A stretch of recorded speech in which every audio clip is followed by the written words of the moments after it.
Well, welcome to another episode of the Biz Coach Show. And we're hanging out today with Eric T. Whitmoyer, founder and CEO of My Biz Coaches. And if you're new to the show, we definitely recommend taking a moment to subscribe. We talk about a lot of things, including business coaching, how to start a coaching business, how to optimize a coaching business, and a lot more. So you don't want to miss out on that. And before we dive into our topic for today, Eric, I'm going to turn it over to you. I know you've got a few thoughts you want to share before we get rolling into the meat of our content for today.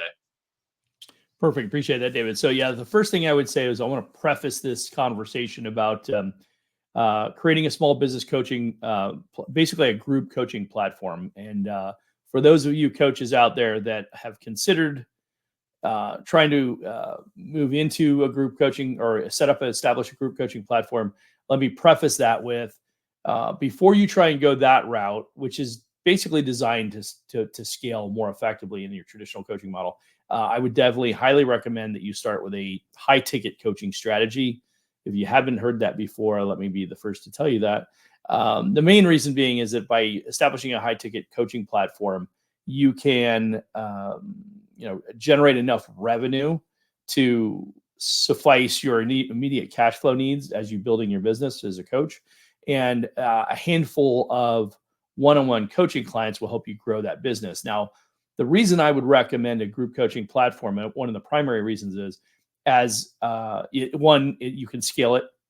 You can offer at a lower price point for the large number of people that you're going to engage that can't afford your one-on-one coaching programs, depending on where you're generating clients from. But I started in the networking space, and I can tell you, if you're networking, you're going to run into a lot of clients that need your services or would like your services but can't necessarily afford them.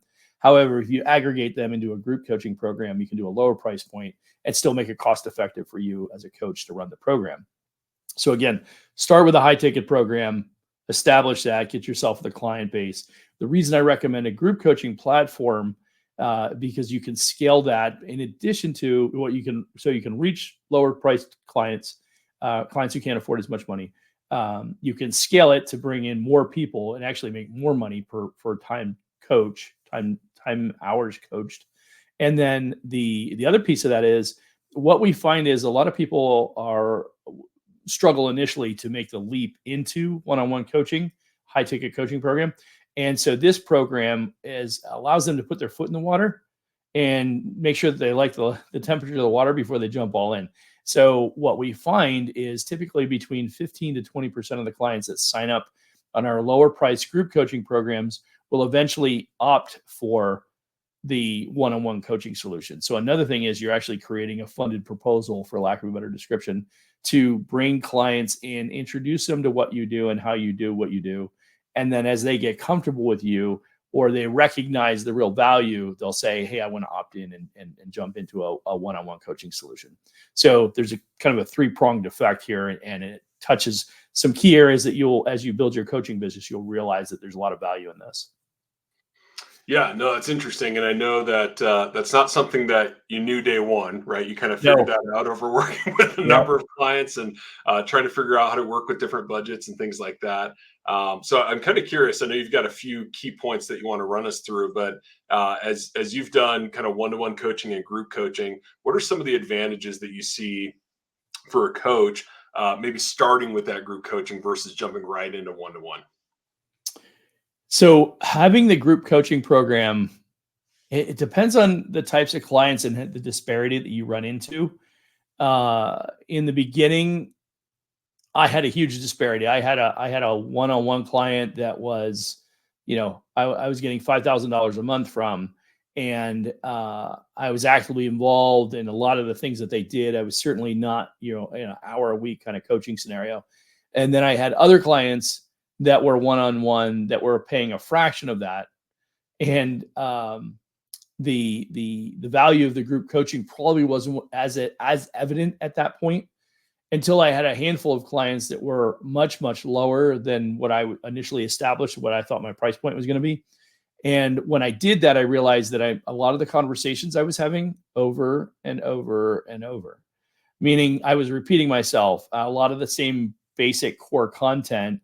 I was like, wow, I really should have like a beginner's class so I can teach this basic marketing strategy or this concept of a unique selling proposition or market dominating position, or helping you develop your elevator pitch, because everybody needs to work on that. Right.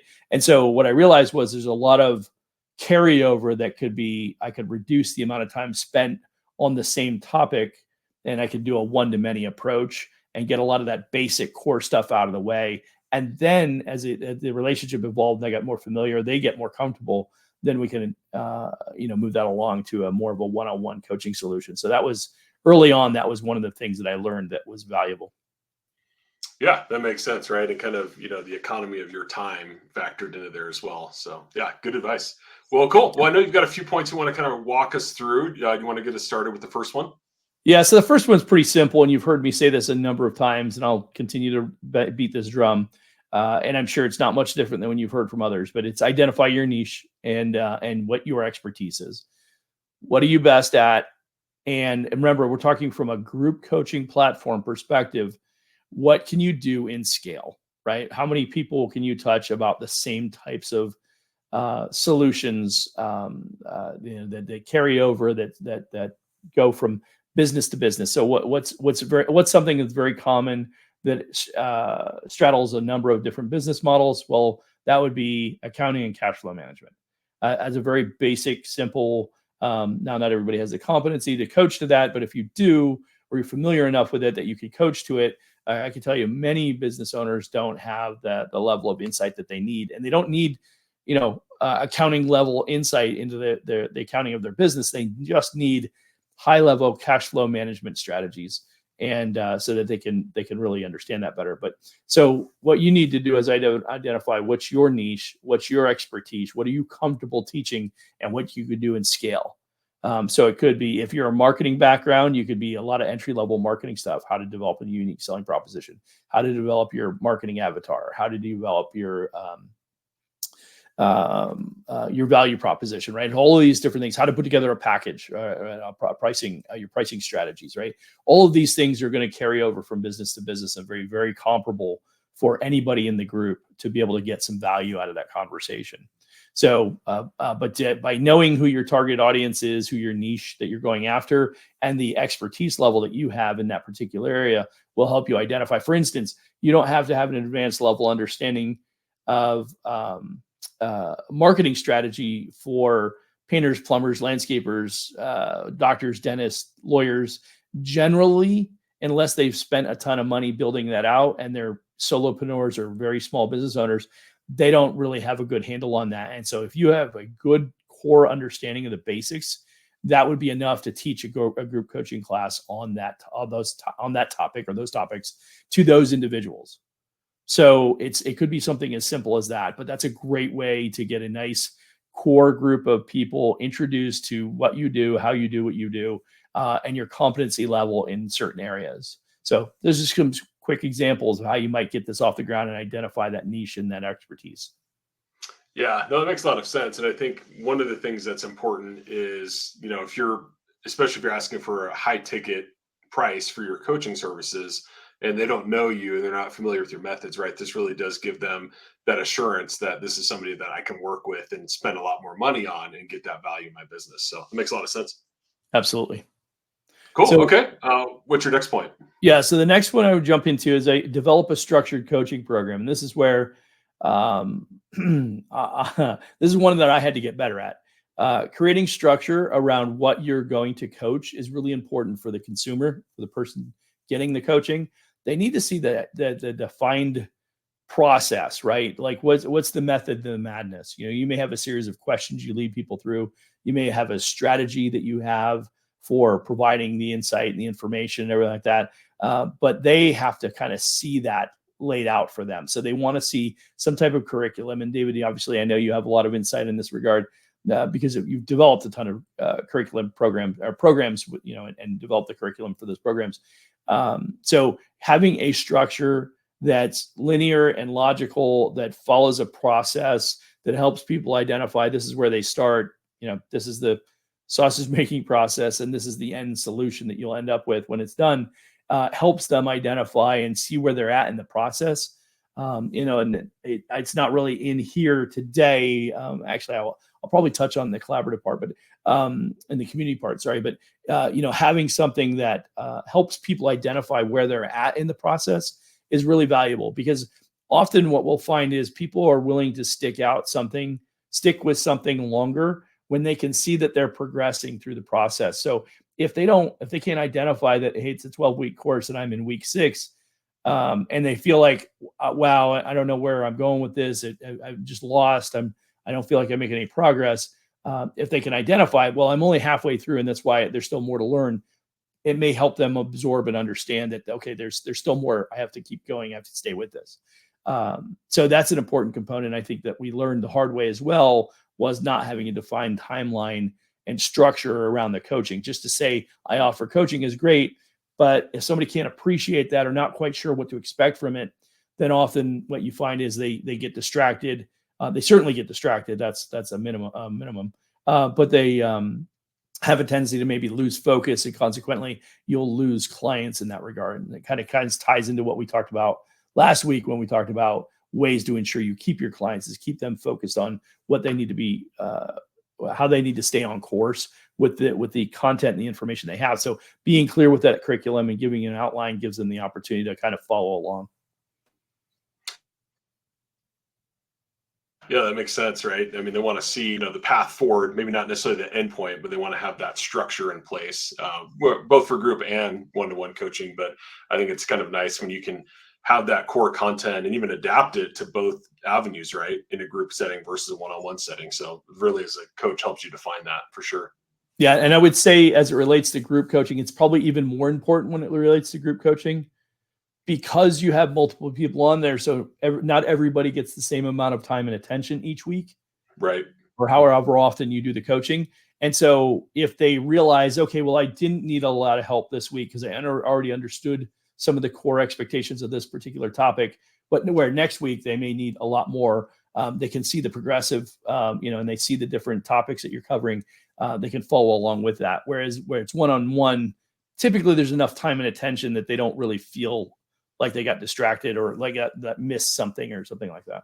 Yeah, that makes sense. Having the roadmap, right? Because if you go 2 or 3 weeks and you feel like this isn't really helping me, all of a sudden, nah, I'm not really interested in coaching anymore, right? So that roadmap Exactly. is super important. Nice. Yep. Okay, cool.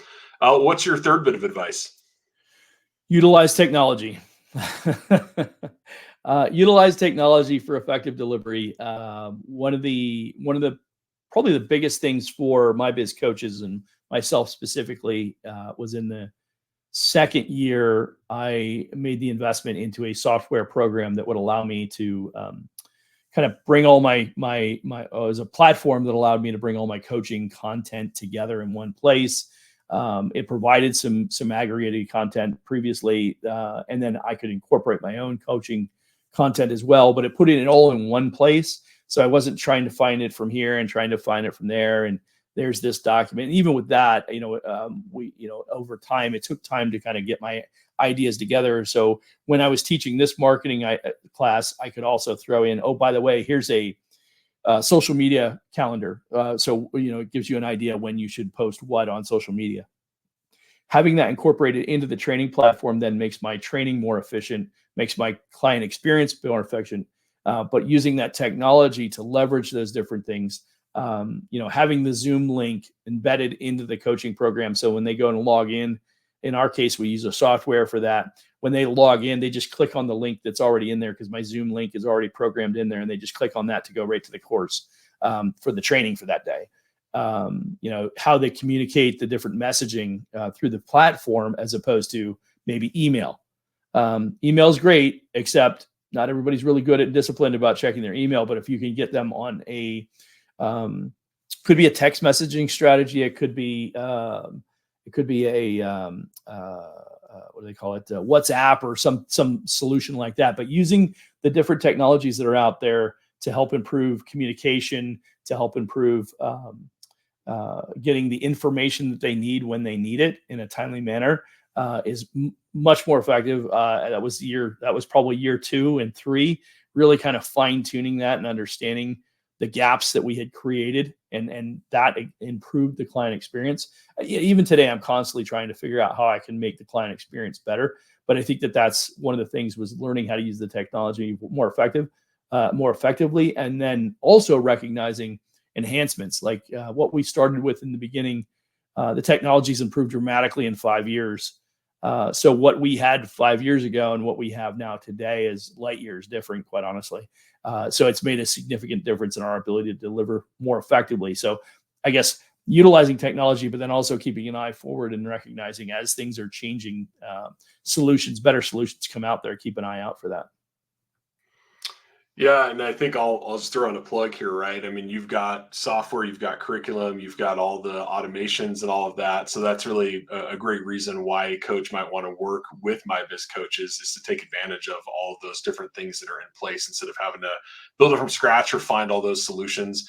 You've already got it kind of dialed in. So I think that's pretty cool. And then there's actually one little gem, extra bonus nugget in there, Eric. I don't even know if you meant to share it, but what I heard you say is you're kind of relentlessly focused on the client experience. And I think that is critical when you're trying to build your coaching business, scale your coaching business. And so I think just that resonated with me, that you're always thinking about it from the client perspective, the client experience. What does it look like to get that communication?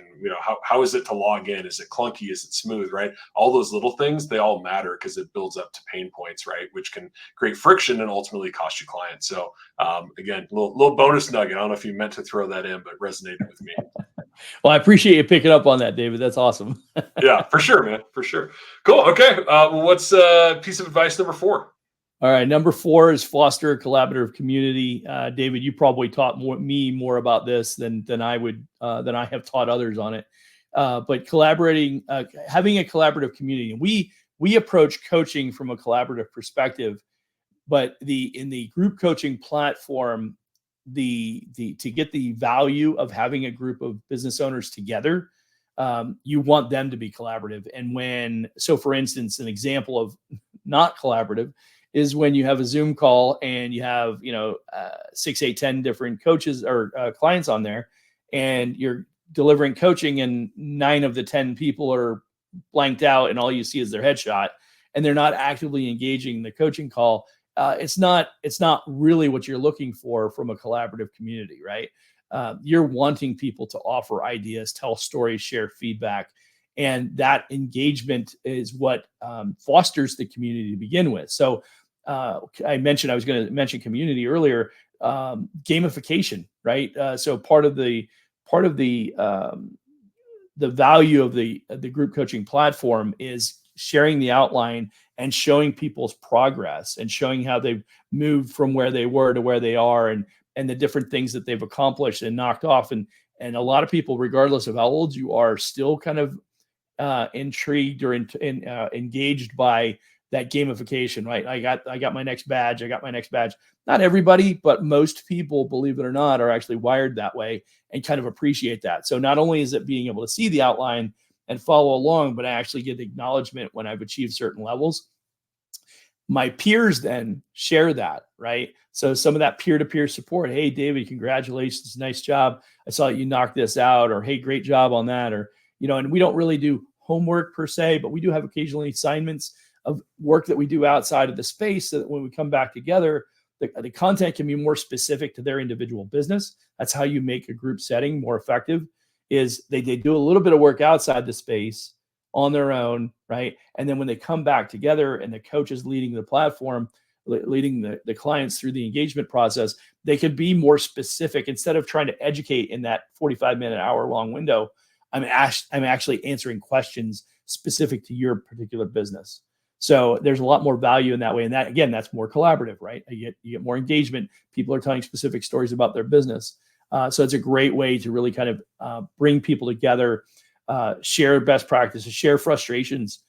There's no better way than to create a collaborative community than having people share challenging stories, things that were really hard to process or deal with. And then other people hearing, oh, wow, I'm not the only one that had to deal with that. More importantly, not only am I not the only one, but everybody on this call has actually dealt with something similar at some point in their career. When you hear that, it really allows you to open up, and then you get a very you get a very a connected group that they feel like they've been through something together. And from a coaching perspective, I'll tell you the value of that is they stick together for a long period of time. So that group is very, very tied into one another, and they're not willing to leave one another, which helps your credibility, or not your credibility, but your ability to keep them together over an extended period of time, which great for client attainment, right? Keep them engaged and feel like they're continuing to get more out of it. So not only are they attached to the coach or the leader of the group, but they're attached to their peers, and they see their other peers winning, and then you get this synergistic effect of everybody pulling for one another. Yeah, I think it makes a lot of sense focusing on thread, and nothing brings people together more than challenging circumstances that they endure through at the same time. And so I think it certainly makes sense. And I know you probably have some great relationships that form out of that, which is cool. And then, man, it's all because of the coach, and it comes around full circle, which is awesome. Yeah, I think that the one of the best analogies that I can draw for that for people is that they most of the personal and or professional success I've ever had throughout my life has come when I engaged in a full immersion workshop of some sort. Yeah. Whether that was life coaching scenario, like my time I spent with Jack Canfield and the group that I had there, the friendships that I developed with the people that I went through. There's some really tough stuff, some really where you dig deep into your personal life and you talk about things that were challenging for you. You share stories that you wouldn't necessarily share with somebody else. And when you go that deep, when you go into that deep work with people, it sounds like a lot of people on the surface, you're like, oh no, I'm not going to do that. Over time, you build that level of comfort and you open up and you do that. And the key with that is that as you do that, the best part about a situation like that is you develop friendships, true friendships. Yeah. Right. It's not just a peer-to-peer relationship. Well, we're in the same group together. It's like, I literally just recently had one of the groups that I associate with. It's actually a networking group that incorporates a personal development program in it. And I did a weekend workshop over the course of 20 hours throughout the weekend, 4 hours on Fridays, 8 Saturday and Sunday.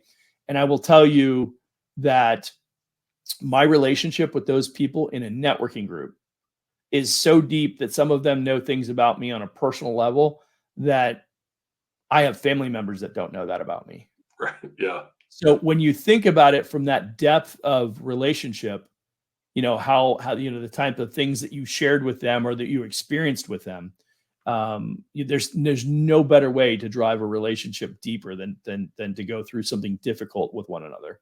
Yeah. And certainly it's got to be a certain right group. It's got to be the right group. It's got to be the right kind of people. And it's certainly got to be a really great leader that can lead you through that. But the point is, when you do that, the depth of the relationship is so much so it's almost like you can't let somebody else down. Right. Right. Yeah. And when you have that kind of, there's so much growth and so much learning that you get from that. And that I would tell you that if I go back and I look at the half a dozen times that I've done those types of workshops, completely game changer in my career or my personal life for that matter.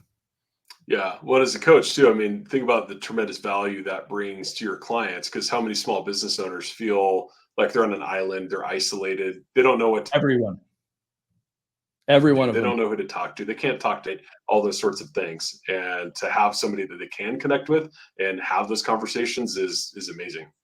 Yep, absolutely. Awesome. Well, cool. Why don't you bring us home with your final bit of advice? So the last one is to measure and showcase results.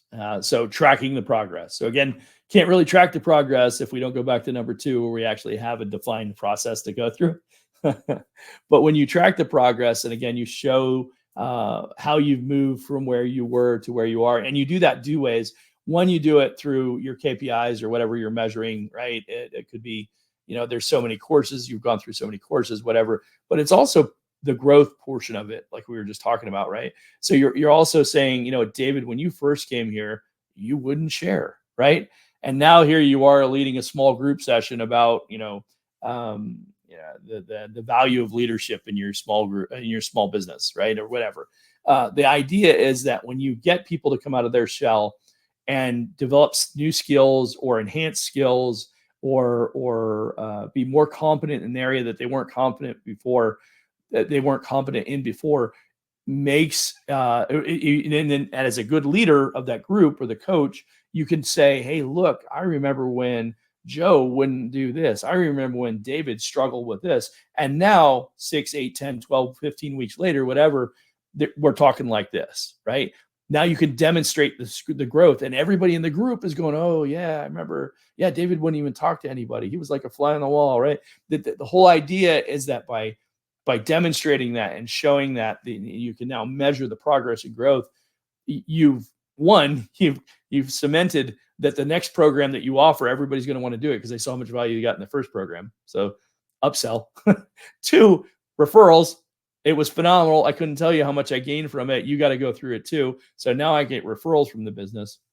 But most importantly, sometimes when you're going through a growth process like that, there is a tendency for some people, myself included, we downplay the celebrations. David, myself personally, I have a tendency, unless it's like game changer status, I'm hard pressed to acknowledge a win, right? I'm looking for the super win, and it's hard for me to, yay, nice job, golf clap. It's like I just can't play that game. But what happens, and part of the reason for that is because I see myself here.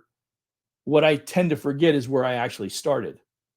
And we do that ourselves personally, right? So a good coach, a good leader of a group will help them recognize where they started and where they are now and the growth that they've had. And, it could be something as simple as, hey, when we started this business, I started this coaching session together, David, 3 months ago, 6 months ago, you were afraid to double your prices. And now you've actually tripled your prices and you're making 5 times the profit, right? Because you didn't have the confidence to charge the prices that you should have been charging. Now you do, right? We've helped you see that. You may not have, you now in the moment may not be able to look at that and see the growth, but a good leader or a good coach will be able to acknowledge that and share that and then celebrate that amongst the group, because sometimes that's just the message that somebody else in the group needed to hear as well. So there's a ton of value when you do group coaching, if it's done effectively. How you foster the community of the group, you tie everybody together and share those wins and those successes, track that progress and progress it out over time.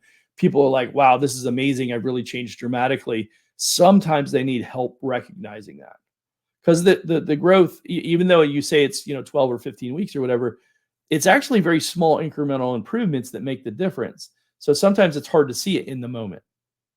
But when you can draw back to day one and where you are now, it can be pretty substantial. And you're like, wow, I'm like light years from where I was, 12 weeks ago. But I didn't see that because it's been this slow progressional growth over that 12 weeks.